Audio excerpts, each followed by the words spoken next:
E o programa Tempo Real abre espaço para entrevistas com os candidatos ao Senado do Estado de Rondônia. Os representantes dos candidatos confirmaram a presença. Cada candidato terá a oportunidade de responder perguntas relacionadas a vários temas. O nosso primeiro entrevistado é o candidato Assir Gugax, candidato à reeleição ao cargo de senador de Rondônia pelo PDT. Assir Marcos Gugax nasceu no município de Cascavel, no Paraná, e chegou a Rondônia em virtude da ampliação da empresa da sua família, inserida no setor de transporte, que passou a operar no norte do país, ligando Cascavel a Porto Velho. Iniciou sua carreira política como prefeito de Ji-Paraná em 2000, quando eu morava lá em Ji-Paraná, me lembro disso. Eleito com 70% dos votos válidos. 2 anos depois, concorreu ao cargo de governador de Rondônia, ficando em 3º lugar. Em 2006, conseguiu o 2º lugar na disputa para o Senado e, em razão da cassação do primeiro colocado, foi diplomado senador 6 meses depois da eleição.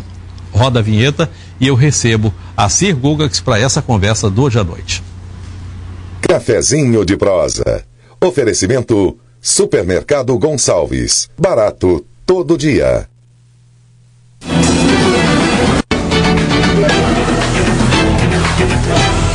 Você não sabe o que é amar, você não sabe o que é amor. Acha que é só deixa ficar, e se rolar, rolou. Não se maltrata o coração de quem não merece. Isso parece música de campanha, é? Música de campanha mesmo. Parece música de campanha, né? É, né? Boa noite, senador. Prazer em recebê-lo aqui conosco. Muito obrigado por ter aceito o convite. Boa noite, Léo. O prazer é meu estar aqui com você e podemos discutir as coisas importantes para o nosso estado e para o nosso país. O senador, ele atua em favor do estado e defendendo os interesses nacionais. Temas importantes como a educação, infraestrutura, saúde, a nossa agricultura, sempre temas nacionais. E é claro, eu procuro sempre cuidar do meu quintal. Defendo todos esses temas, mas cuidando sempre do quintal nosso, que é o nosso estado de Rondônia. Isso me lembra aquela história de que para você ser universal é necessário cantar a sua própria aldeia, e é isso que ele faz. Sem dúvida. Todos nós, né? Nós precisamos cuidar do nosso quintal.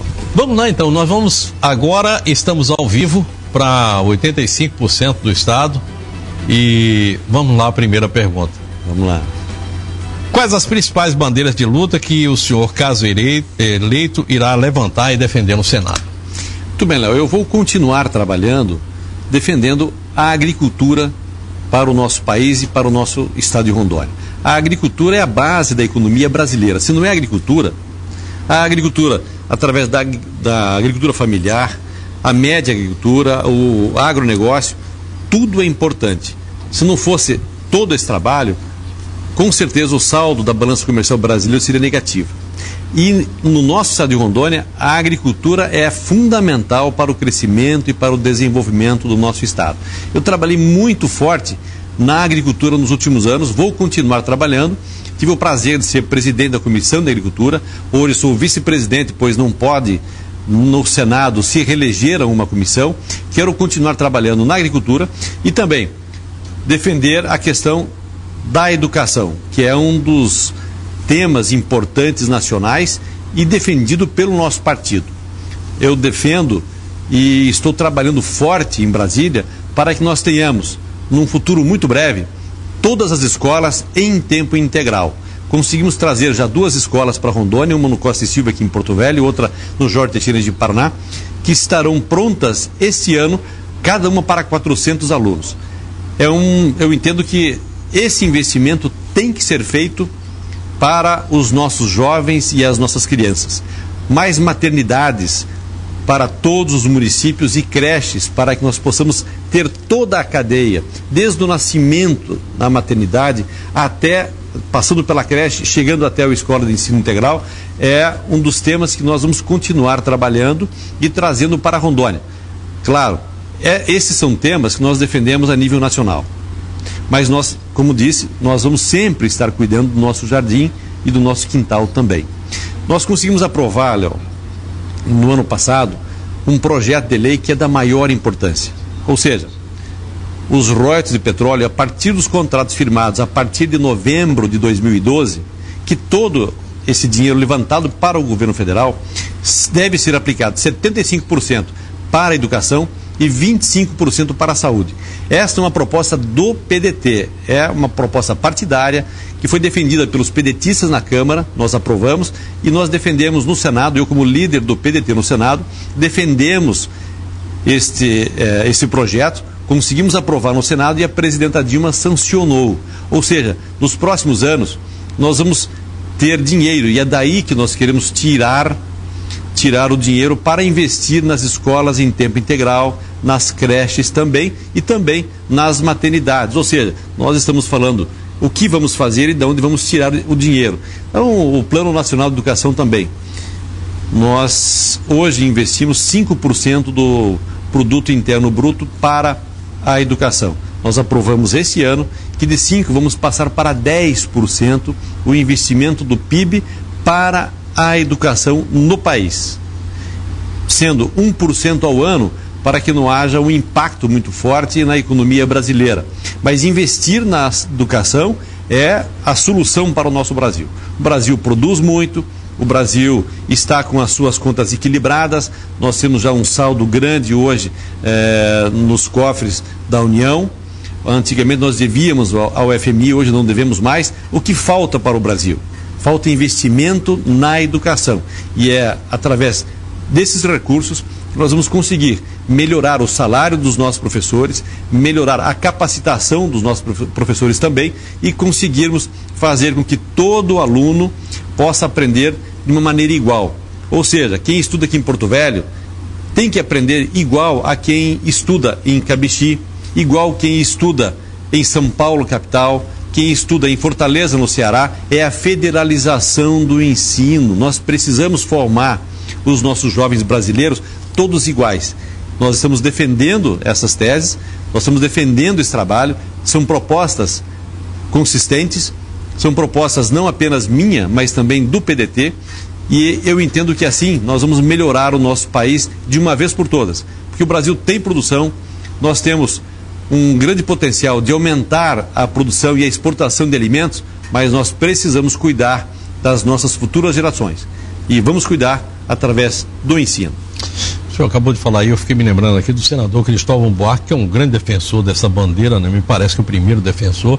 Aliás, tem gente que diz que o senador Cristóvão Buarque só tem um discurso, o discurso da educação. E ele não fica nem vermelho se alguém falar isso para ele. Ele diz o seguinte, é importante, né? Ele diz o seguinte, que ele quer ter Banco do Brasil e Caixa Econômica Federal iguais do Rio Grande do Sul até Roraima. E que as escolas também sejam feitas dessa forma. Bastante Exatamente. Interessante. Eu vou partir para umas perguntas bem rapidinhas aqui para o senhor. Como é que o senhor se posiciona quanto a assuntos controversos como, por exemplo, casamento gay? Olha, eu entendo que a liberdade é uma coisa que tem que existir no Brasil. Nós temos um país livre, cada um tem a sua escolha, mas eu entendo que nós não podemos obrigar as igrejas a fazer esses casamentos. Então eu realmente tenho dificuldade com relação a aceitar esse tipo de situação com as nossas igrejas, respeitando a liberdade de cada um. Ou seja, segue o que tem na lei. Eu entendo que a lei, ela dá ampla liberdade para cada um escolher aquilo que quer fazer na sua vida. Isso o Brasil nos ensina muito bem e nós temos que manter isso. Desmilitarização de nossas polícias militares, que é um negócio que apareceu lá na época de 64 que até hoje ninguém consegue mexer. Eu entendo que nós não podemos desmilitarizar as nossas polícias militares.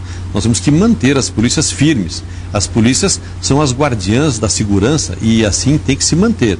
Nós temos que dar sempre uma atenção especial aos nossos policiais militares para que eles possam combater o crime à altura do que o crime organizado está todo ele aparelhado. Nós não podemos ter uma polícia que não esteja preparada para combater o crime. Redução da maioridade penal e, nesse caso, o senhor concordando que deve ser reduzido para quantos anos? Bom, eu tenho um projeto de lei que diz exatamente isso, reduzir para 16 anos para crimes hediondos, morte seguido de roubo. É um projeto de lei de minha autoria que está sendo debatido no Congresso Nacional, portanto eu sou completamente a favor, defendo essa tese e isso é importante para o nosso país. Relações internacionais com nossos vizinhos e segurança da fronteira. E eu estou falando isso aqui porque nós estamos com um problema sério agora. Tivemos um maluco lá em Brasília que chegou lá, invadiu um hotel, e nós estamos com um problema sério no mundo com relação ao terrorismo? Olha, de fato, nós temos que ter uma segurança maior nas fronteiras brasileiras. Não só aqui em Rondônia, com relação ao país vizinho da Bolívia, mas todo o nosso país precisa ter uma segurança maior para evitar a entrada de drogas no Brasil e também a entrada de armamentos. Esta é uma política urgente que o Brasil precisa fazer, porque dessa forma nós vamos combater o crime realmente no nosso país. A política externa brasileira com relação aos nossos vizinhos, ela é importante. Nós temos que continuar dessa forma. Nós temos que ser parceiros dos nossos países vizinhos na economia. Na economia, o Brasil tem que ajudar os países que fazem fronteira conosco, mas o Brasil é o líder do Mercosul, é o líder da América Latina e tem que continuar sendo. E esses países são países que compram os nossos produtos industrializados.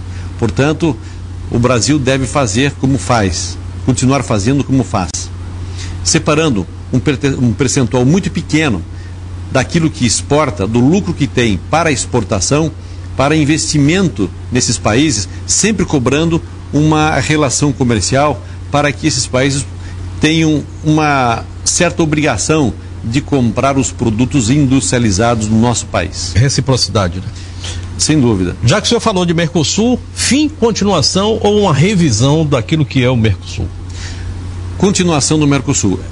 A revisão é natural, ela acontece de acordo com os problemas que vão acontecendo, os obstáculos que aparecem, tem que haver uma revisão permanente. Isso não deve se terminar, mas o fortalecimento do Mercosul é importante para a economia brasileira.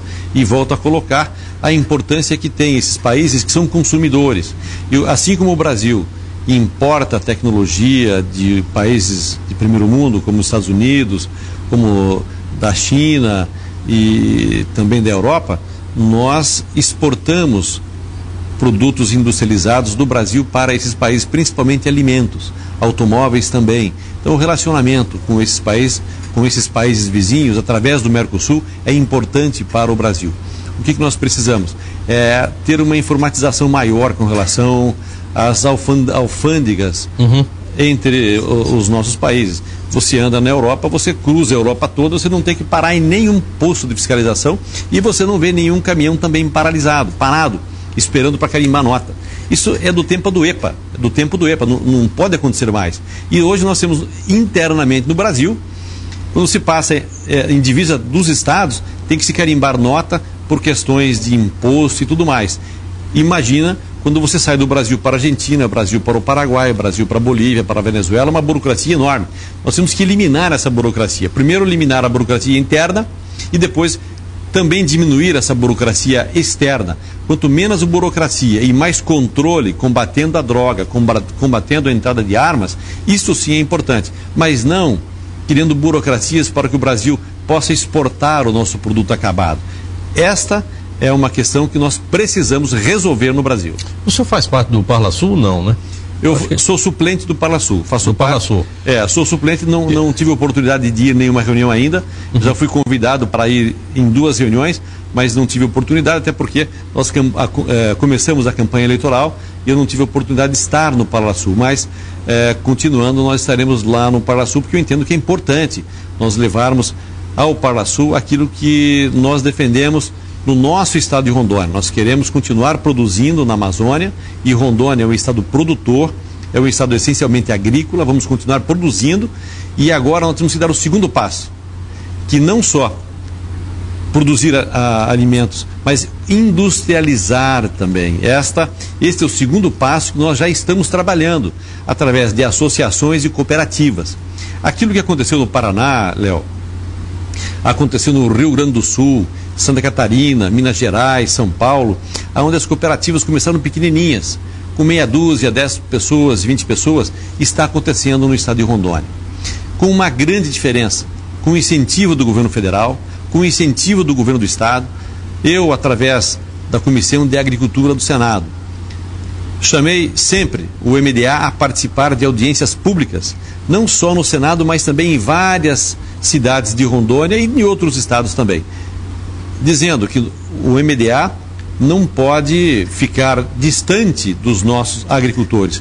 Tem que estar próximo, incentivando a assistência técnica, e isso tem que ser feito através das cooperativas. E trazendo as agroindústrias, nós vamos poder começar a industrializar os nossos produtos. Não estou falando aqui de grandes indústrias, todas começam pequenas, todas. E nós temos vários exemplos, já no estado de Rondônia. Nós temos aproximadamente, nesse governo do Confúcio, iniciou-se aproximadamente 400 pequenas agroindústrias que já estão trabalhando, estão produzindo, e eu não tenho dúvida que a maioria delas irão crescer, virar no futuro muito próximo grandes indústrias que levarão o produto de Rondônia industrializado para outros estados e também para outros países que fazem parte do Mercosul. Falamos a respeito de casamento gay. Eu queria lhe perguntar a respeito de criminalização da homofobia. É um assunto que ainda está aí pendente. Sem dúvida, é um assunto bastante polêmico, e a criminalização é uma coisa muito forte. Eu acredito que o entendimento é sempre muito melhor em qualquer situação. A criminalização é uma coisa que deve se deixar de lado, e nós passarmos ao diálogo, ao entendimento é melhor sempre. Nesse caminho, eu entendo que é muito mais positivo para toda a sociedade brasileira. Nós não podemos pensar só em um segmento, nós temos que pensar na sociedade como um todo. Estou recebendo hoje aqui o candidato à reeleição ao cargo de senador da República, Assir Gurgax. E a gente deixou aqui um tema para essa nossa conversa de agora. Matriz energética do Brasil. Estão falando aí de matriz energética de carvão, de biomassa, tem de tudo aqui no Brasil. Mas nós estamos sofrendo mesmo porque as hidrelétricas ainda não... Tem coisa que não saiu ainda do papel, está passando por um momento difícil. Nós estamos com a biomassa que ainda não existe nada acertado, e o São Paulo poderia estar contribuindo muito com isso, e nós estamos pagando óleo bruto, principalmente gás, lá para a Bolívia. Como é que está essa história e como é que a gente se insere nessa questão aí, senador? Tudo bem, Léo. É sabido que a fonte de energia do Brasil é através das usinas hidrelétricas. Nós não temos outra alternativa viável para grandes produções. Nós temos um parque eólico no nordeste do Brasil que começa a trabalhar, talvez ano que vem, mas com uma produção muito pequena. A solução do Brasil são as hidrelétricas.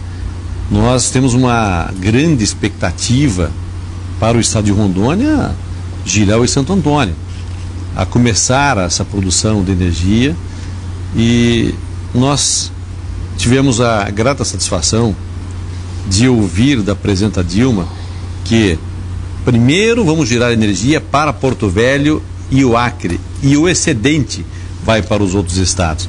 Essa não é uma grande discussão de que toda a produção de energia elétrica de Santo Antônio e Jirau iria direto para o Linhão e depois voltaria para Rondônia. Não tem lógica.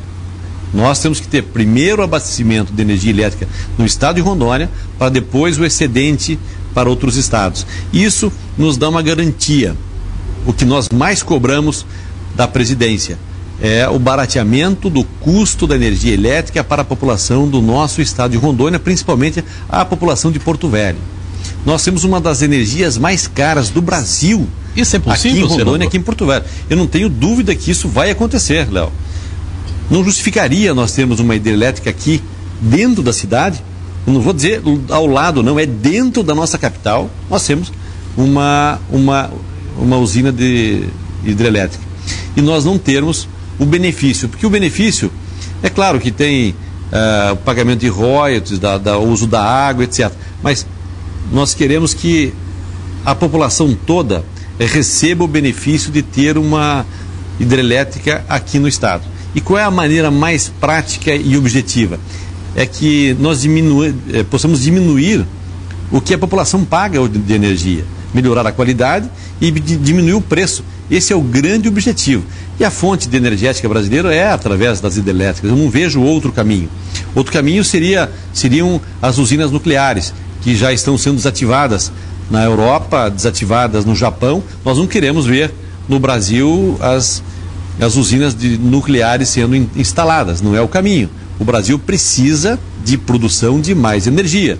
Eu não tenho dúvida que com o barateamento do preço de energia elétrica em Porto Velho, nós podemos ter a vinda de indústrias para nós começarmos a industrializar toda essa produção agrícola que nós temos no estado de Rondônia, que está crescendo muito, começar a industrializar aqui, pois nós estamos na beira do porto.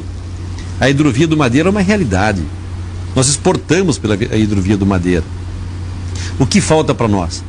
Termos a infraestrutura para que a nossa capital possa atrair mais investimentos com relação à industrialização de muitos produtos que nós produzimos no estado de Rondônia, que nós estamos vendo passar aqui produtos que são produzidos nos estados vizinhos, como Mato Grosso, que vêm para a hidrovia do Madeira. Nós temos que seguir o exemplo da produção de carne, pois hoje Rondônia é o quarto exportador de carne do Brasil. É o quarto estado que mais exporta carne do Brasil, é Rondônia, mas já carne industrializada. Nós queremos também que isso aconteça em outros produtos. Isso vai melhorar a geração de emprego em todo o estado, mas principalmente na nossa capital de Porto Velho. Senador, o senhor falou aqui de Porto e Hidrovia, eu me lembrei que o ano passado o senhor fez uma caravana na BR-319, uma aventura e tanto. Como é que está essa BR-319? Sai, não sai, ou a gente vai continuar fazendo aventura de vez em quando? Porque eu estou querendo botar meu Gurgel lá para passear também. Não, você vai de Gurgel com toda a segurança para Manaus. Léo, o fato é o seguinte, nós estamos num embate muito grande com os ambientalistas. Os ambientalistas mundiais, os ecochatos que a gente chama, né? Ecochiitas. Ecochiitas, como queira. Nós temos duas situações. Nós temos que ter responsabilidade ambiental. Isso nós temos. Nós que moramos na Amazônia, nós que moramos em Rondônia, nós temos responsabilidade ambiental. Nós não queremos desmatamento ilegal, nós não queremos que descuidem dos nossos rios, das nossas fontes de água, nós não queremos nas nascentes de água, não queremos nada disso. Mas nós não podemos deixar de ter uma ligação tão importante como essa de Porto Velho a Manaus, porque nós queremos levar os nossos produtos hortifruti e granjeiros que serão produzidos, hoje são produzidos em Porto Velho, mas que terão uma produção ainda maior para serem utilizados na cidade de Manaus. Exemplo, nós temos 1.700.000 habitantes em Rondônia. Manaus, só a cidade, tem 2 milhões de habitantes e não tem produção agrícola. Hoje nós temos aviões que transportam verduras de São Paulo para Manaus.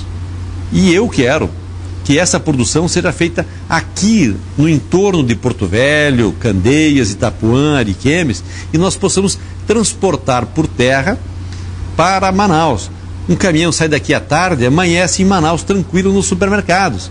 Esta é a principal função e a principal luta minha pela abertura ou pela reabertura da 319, porque isso vai aumentar a renda da população que trabalha na agricultura.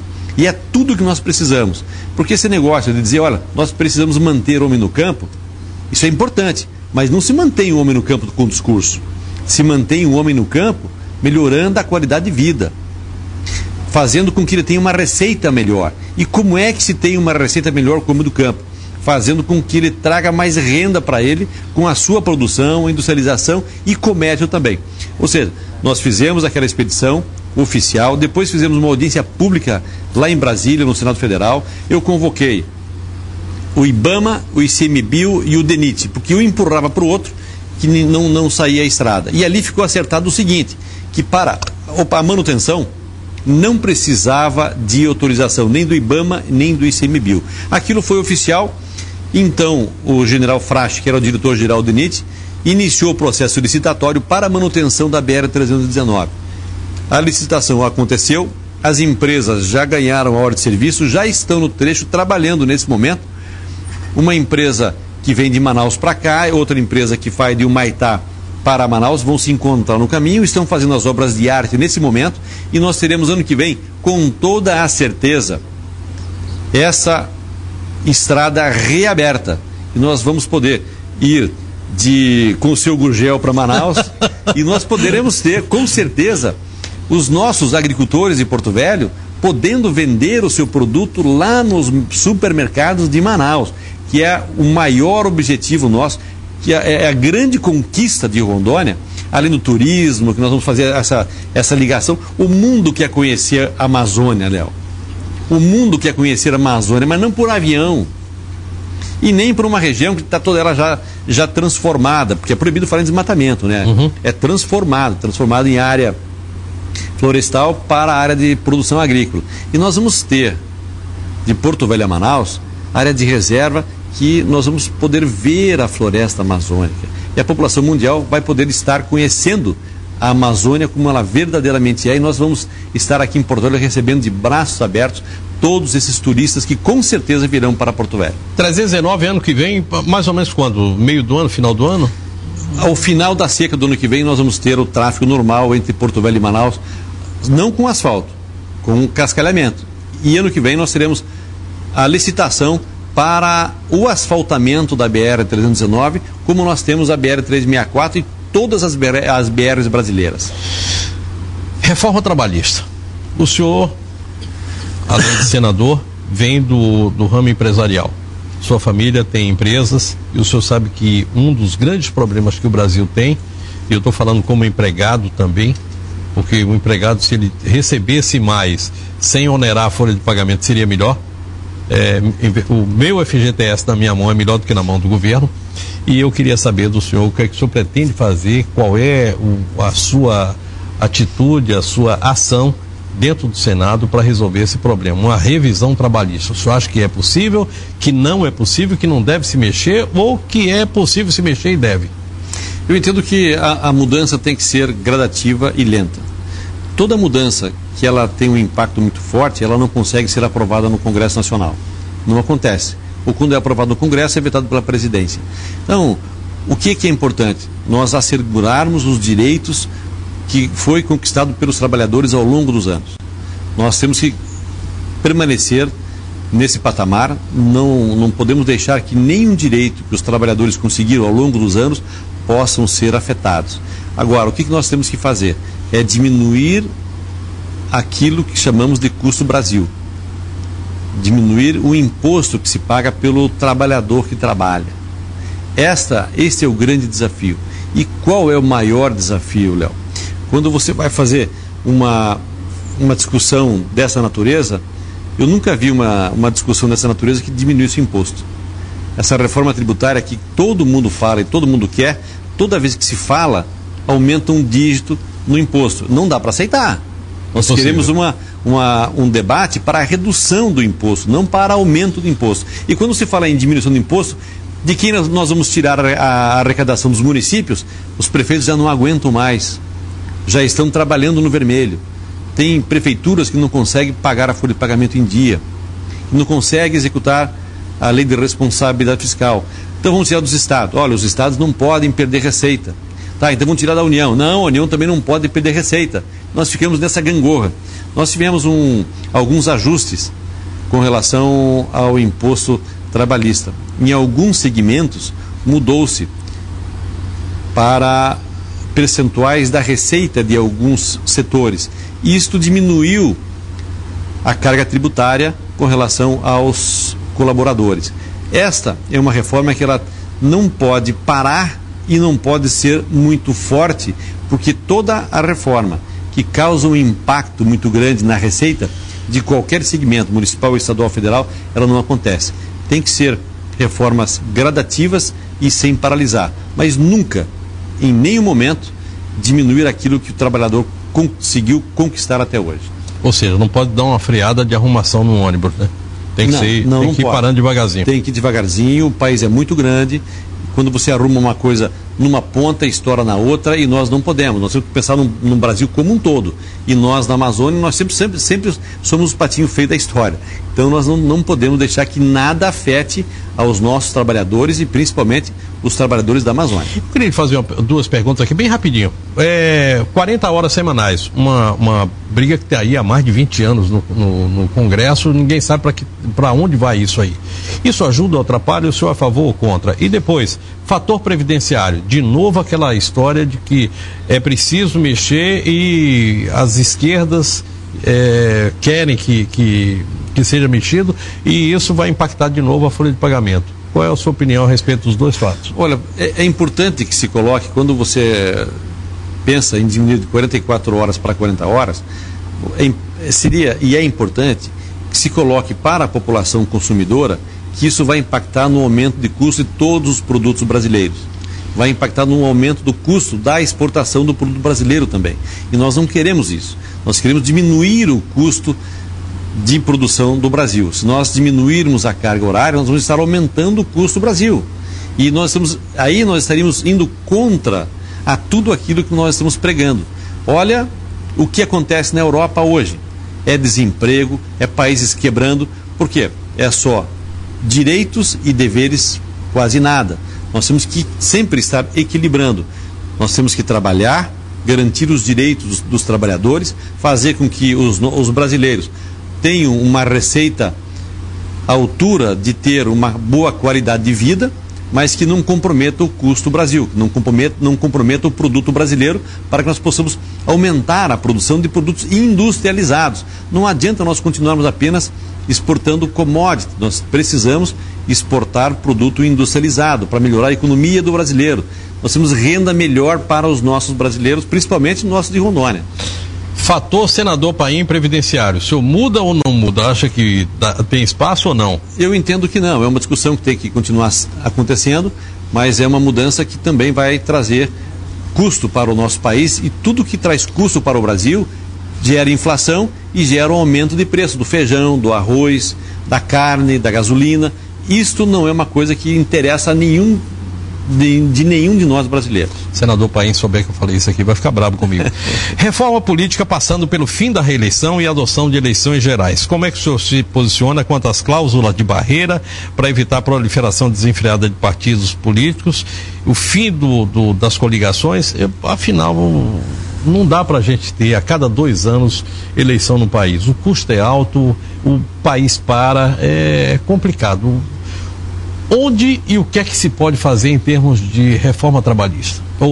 De reforma política. Eu vou meter a 2 temas que eu entendo que é da maior importância, nós temos pouco tempo. Eu era a favor de nós termos a unificação das eleições, mas ao eu ouvir uma palestra da ministra Carmen Lúcia, que aliás a gente pode chamar de Carmen Lúcida, tem uma experiência fantástica. Ela deu uma palestra para nós, senadores e deputados federais, no Congresso Nacional. E ela dizia o seguinte: isso já aconteceu no passado. Foi mudado exatamente porque, quando se tinha eleições gerais, a população se preocupava em eleger o presidente, o governador. Quando chegava no prefeito, quando chegava no vereador, ninguém sabia em quem votar. Não tinha políticas públicas para as prefeituras. Não tinha políticas públicas para os estados. Havia uma confusão muito grande. E sempre quem tinha uma liderança maior na disputa de um cargo majoritário maior, que é o da presidência da República, corria o risco de esse partido fazer presidente, governador e prefeito, preocupando a democracia brasileira. O fato de nós termos eleições de 2 em 2 anos é para preservar a democracia brasileira, e nós temos políticas específicas para as prefeituras, para os governos estaduais e para a presidência da República. Quando se coloca isso tudo num balaio só, mistura, e a população não vai saber fazer uma votação adequada. Vai escolher bem o seu presidente da República, o nosso presidente, evidente, o governador, mas vai esquecer da política do município, dos vereadores. Então eu sou contra. Prefiro, depois de ouvir a Carmen Lúcia, prefiro manter 2 anos, mesmo que isso esteja um custo. O que é que nós temos que diminuir? O custo das campanhas eleitorais. Financiamento exclusivo público de campanha é a solução para diminuir o custo das campanhas eleitorais. Cláusula de barreira. Cláusula de barreira, eu entendo que é importante. A diminuição de partidos de aluguéis é uma necessidade do Brasil. Quem não tem os seus representantes no Congresso Nacional não tem direito a fundo partidário. Isso não quer dizer que nós não tenhamos partidos também. Nós devemos ter tantos partidos quanto a população quiser. O que não deve ter é a cláusula de barreira para ter acesso ao fundo partidário. A democracia brasileira permite que tenhamos quantos partidos quisermos. E nós não podemos tirar esse direito da população. Mas você cria a cláusula de barreira para o acesso ao fundo partidário e acesso ao dinheiro para as eleições com financiamento exclusivo público de campanha. Isso é importante para que nós tenhamos uma eleição nivelada. Ninguém vai poder gastar mais daquilo que está sendo fornecido para quem é rico ou para quem é pobre. Nós temos uma igualdade e aí fica somente o discurso, a conversa, as propostas e a credibilidade dos candidatos. Coligações e reeleição. Coligações é importante. Reeleição eu também entendo que é importante. A reeleição para presidente, para governadores, para prefeitos, eu entendo que ela faz parte da democracia. É importante que continue, pois se um prefeito vai bem, ele deve continuar.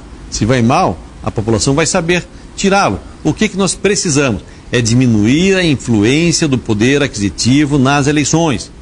Deixar eleições mais limpas, mais transparentes, com menos investimentos, menos custo de campanha, menos máquina do governo na rua fazendo campanha política.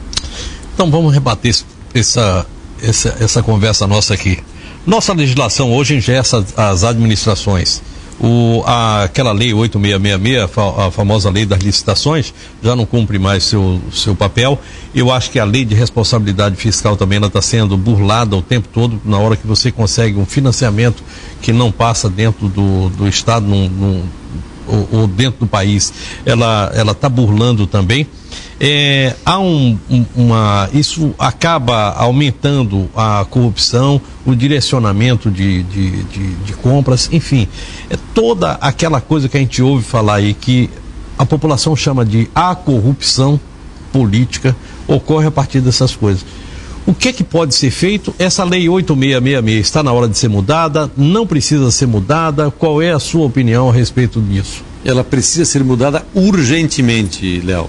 Nós já temos uma comissão de senadores e deputados federais que estão estudando e trabalhando, já com 14 pontos de mudança na Lei 8666, responsabilizando empresários, empresas e também fornecedores. Pois hoje nós temos empresas que começam as obras, terminam, e aliás não concluem as obras e paralisam. O grande exemplo nós temos aqui em Porto Velho, a obra dos viadutos. As empresas mergulharam no preço, não tem nenhuma responsabilidade, e depois no meio do contrato, simplesmente entrega o contrato e paralisa a obra e não tem nenhuma responsabilidade. Então, está havendo um grande estudo, eu sou a favor dessa mudança, e esta é uma mudança que não deve acontecer uma vez só. Ela tem que ter um acompanhamento e tirar as falhas sempre que ela houver. E hoje, uma das grandes falhas é exatamente algumas empresas, é evidente, né? Como nós temos bons políticos, nós temos boas empresas, maus políticos, más empresas e assim por diante. Bons apresentadores, maus apresentadores. Então, ou seja, nós temos que fazer com que esta lei seja adequada aos tempos de hoje. Bem, tem mais uma coisa aqui que eu queria, ainda dentro desse tema. Nós temos órgãos de fiscalização hoje que são inúmeros, AGU, TCS, TCU, MP, MPE. A fiscalização é enorme.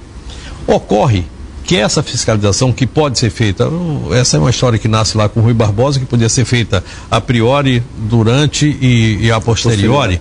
Ela normalmente é feita a posteriori, e aí nós temos uma série de problemas, uma série de obras paradas no Brasil. Se o senhor quiser, eu passo o resto da noite aqui até meia-noite me lembrando de algumas, mas o que a gente pode fazer para se livrar disso? Porque é impossível viver dessa forma, e é impossível para alguém que seja secretário, governador, prefeito, ou até presidente da República, ministro, sair de lá sem um processo nas costas, porque vai ter uma obra paralisada e vai ter alguma coisa que a fiscalização vai colocar na sua cacunda. Eu entendo que a solução disso é exatamente a mudança na 8666. Ela vem a facilitar isso tudo. As fiscalizações, elas têm que acontecer. O Ministério Público tem que fiscalizar, a Câmara Municipal tem que fiscalizar, a Assembleia Legislativa tem que fiscalizar, o Congresso tem que fiscalizar, os Tribunais de Contas do Estado, dos Estados e da União também tem que fiscalizar, mas se nós tivermos uma mudança, um ajuste na 8666, eu tenho certeza que uma grande parte dos problemas nós vamos resolver. Nós engessamos demais as licitações e isso impossibilita o gestor fazer as adequações necessárias para o bom andamento das suas obras. Bem, nós temos ainda 5 minutos de conversa e se faltou alguma coisa aqui daquilo que lhe foi perguntado, porque eu vou fazer exatamente essas mesmas perguntas para os outros candidatos, se faltou alguma coisa, se tem alguma coisa que o senhor queira complementar, está na hora. Mas se não tem, eu gostaria que o senhor falasse diretamente para o povo de Rondônia o que um senador da República faz, qual é a função principal dele.